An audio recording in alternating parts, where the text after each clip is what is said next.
and welcome. You're watching Money Matters on Money 9. I am Nupur Praveen. Every day, Money Nine's multifaceted editorial team tries to bring to you some of the most interesting and important personal finance stories. Now, these are the stories that can and most certainly will be very important for your wallet, for your investment strategies, and also for your day-to-day financial planning. But before getting to today's stories and disclosing our editorial panel, I have to remind you that if you like what Money9 does, if you like our videos, if you like our articles, then make sure that you subscribe to our YouTube channel, you click on the notification bell, and you also follow and like us across our social media platforms. Now, I'd quickly like to introduce to you with our today's editorial pattern. I have Mr. Abhijit Ghoshal connecting to us from Kolkata. I have Tina Jain Kaushal from New Delhi, and I have Sakshi Batra from Ghaziabad. Hello, thank you so much for joining us on Money today. Okay, so now even during the current COVID time, situations are very bad, but foreign exchange reserves are supposed to have risen on furious numbers. I mean, it is believed to have crossed the 600 billion mark. So Abhijit sir is believed to have done a story on this. And so Abhijit, please tell us, why should I be concerned about it? What are the implications for a common man on this due to these numbers? Yeah, good afternoon, Nupur. A very valid question. I mean, over the last few months, we have been seeing headlines like, Indian Forex reserves creeping up, and sometimes it's a jump, sometimes it's a creeping up, sometimes it remains flat. But in the latest figures supplied by the Reserve Bank, the Indian foreign exchange reserves has crossed 600 billion. Now, that's a fabulous number, considering that it was less than 1% in 1991, when the Indian government had to pledge gold in order to take foreign exchange and stave off a financial crisis. So we have come a long way. But then what really matters? Why is forex reserve so important? Now, to the common man specifically. Now, there are 3 or 4 very sharp points I would like to make. The first is definitely growth and jobs. Now, forex reserves, the most important element of forex reserves is the FDI, or foreign direct investments. Now, all governments, irrespective of whether it's a first world country or a third world country, the poorest country or the richest country, they welcome FDI. Why? Because this element of forex inflows that flows into a country, they go into real asset creation. Foreign exchange, the FDI actually goes into setting up factories, building plant and machineries, giving people jobs, setting up companies. So that's why FDI is so important, and there is so much policy shielding of FDIs to attract inflows. That's one. And so we get jobs, our standard of living goes up, and as you know, jobs create a multiplier effect, a cascading effect in any economy. That's one. The second is actually Sakshi Batra's domain. I just only touch upon it. That's for portfolio investments. What does it do? That's the both the sweetest part and the bitterest part. It immediately raises valuation into any asset class where it moves. For example, now you can all see the equity markets and to what state they are in, and the foreign portfolio investments actually matter a lot. They have really come in by the billions and raised the valuations of Indian stocks. Now, it's a double-edged sword. It can as much make a pauper into a prince overnight. It can also do the reverse. The 1997-98 South Asian crisis has demonstrated the grave outcome of a quick financial outflow can happen. Overnight, billions and trillions of dollars can actually flow out, and can erode the lifetime savings of people like you and me, who might have invested in an equity market hoping for big returns. Now, but unfortunately, portfolio investments is the biggest pie in any countries, in the emerging economies of countries like India. So that's a second. The third is very important. Say countries like India, who actually import a lot of their essential items like crude oil. Now, how do you import? Unless you have a lot of foreign exchange reserves in the country, you cannot import freely. And just imagine what will happen. India imports more than 70% of its crude oil. Now, if India cannot import crude oil, just imagine what will happen to the domestic oil prices. And if domestic oil prices rise, as we know, the entire economy moves on diesel.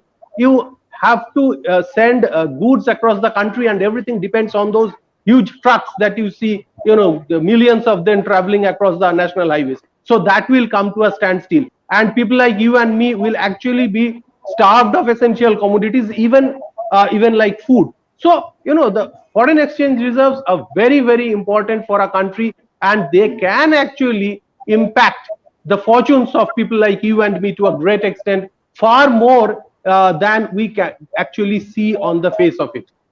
Nupur. Thank you, thank you, Abhijit sir. So, like you heard, it's sir has given a pretty deep explanation of why foreign reserve exchange are so important. So, do check out his story on money9.com.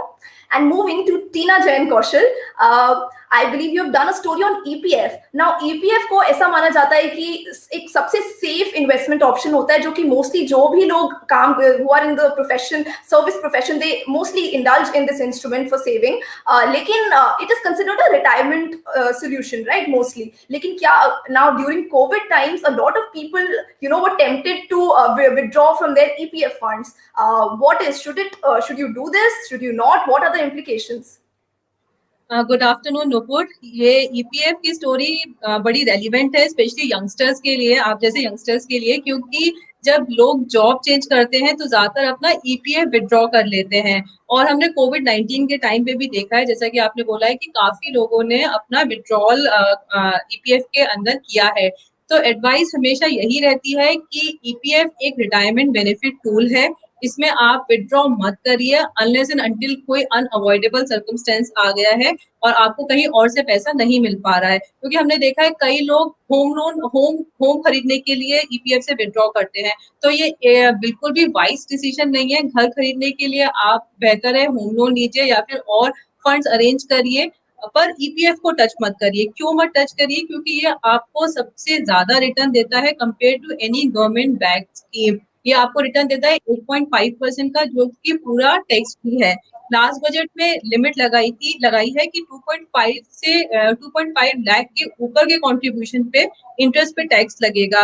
But इसका मतलब है कि 20,000 से ऊपर का अगर contribution होगा तब टैक्स लगेगा. तो ईपीएफ एक बहुत अच्छा इंस्ट्रूमेंट है लॉन्ग टर्म रिटायरमेंट सेविंग के लिए. कंपाउंडिंग बेनिफिट इसमें जबरदस्त मिलते हैं.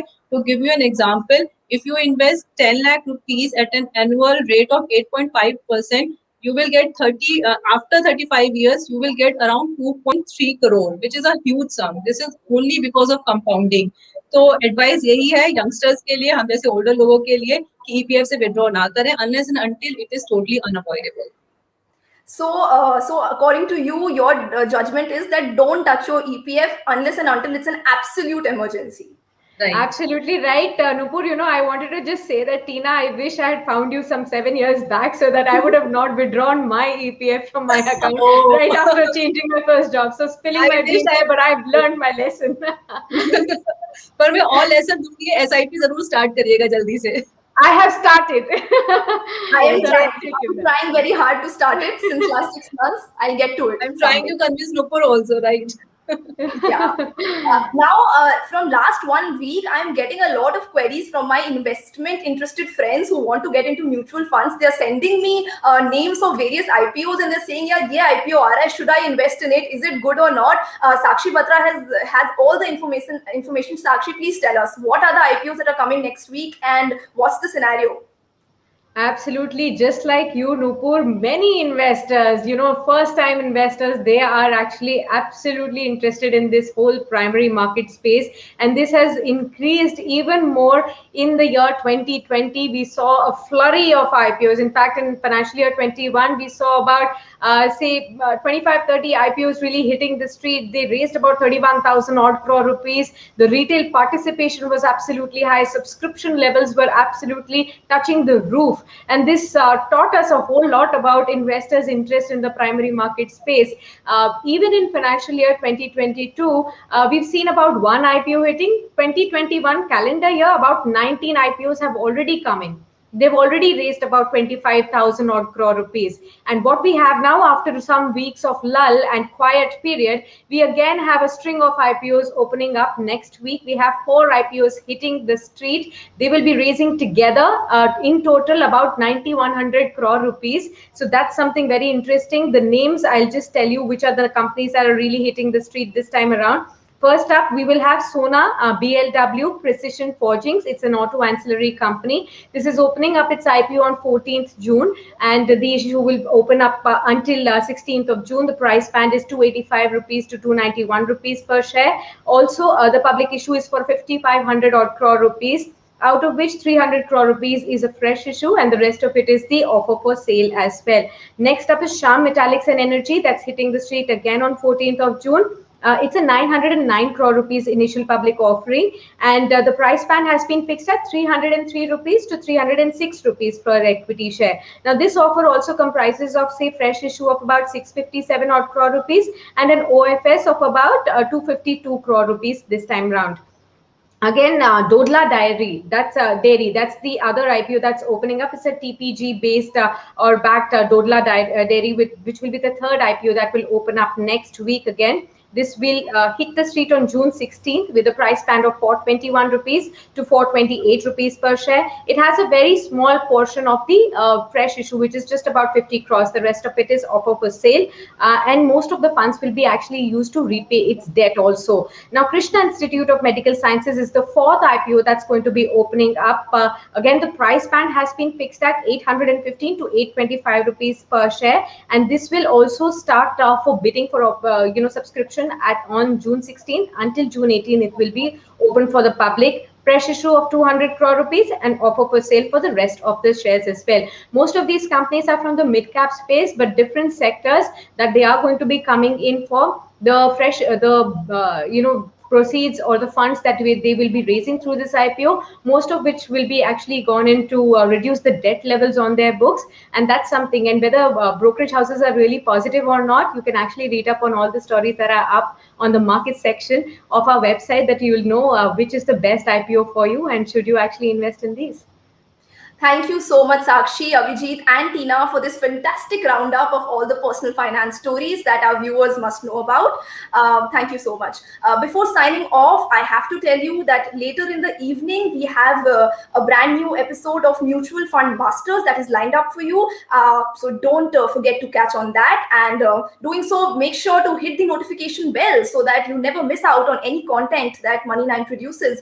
And also connect to us on our social media platforms and give us your feedback, because I think feedback is the most important asset that we at Money9 look forward to. So thank you so much for tuning in. That's it for now.